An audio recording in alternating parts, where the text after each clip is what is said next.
Well, more and more large construction projects build in systems to capture rainwater, filter it, and then put it to use.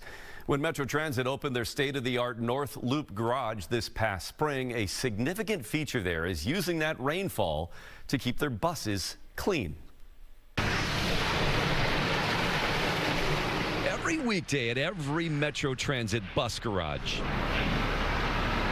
every single bus gets a quick run through the wash before it gets parked for the night.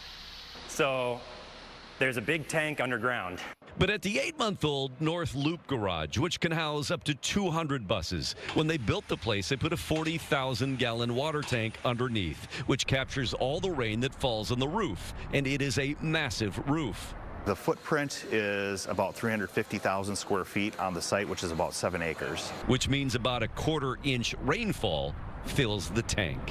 What did you have to do to the design of the roof to make that function? I think that's the best part, right? Is it nothing, right? It's just like this is an add-on to an existing system.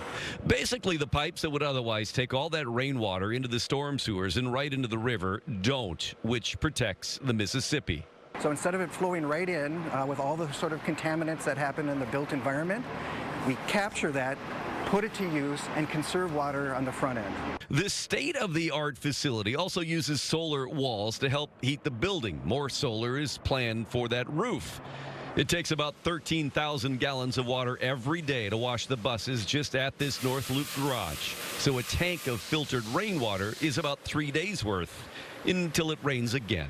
You know, when you're washing 120 buses every night, that's a lot of water we go through. So anything we can do to help reduce that water consumption is, I don't know, I think that's pretty important, right?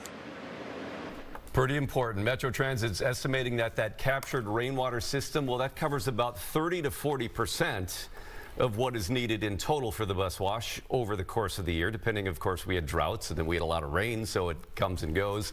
As other bus garages are built or updated, they want to include that same system. Now, there's other big facilities that use rainwater. US Bank Stadium has a way to put it into the ground instead of going right to the river. Target Field captures it. Over at CHS Field, actually, the Metro Transit facility right next door captures the rainwater, sends it to the stadium to irrigate the stadium. So it's smart. It's like, why haven't we been doing this for a long time? Exactly. It's something we should have been doing all along, right? But it's easier when you're building a facility, they said, to build that plumbing into that system than it is to try to retrofit it. That's why it's harder at older buildings. Right, right. No rain in the forecast right now.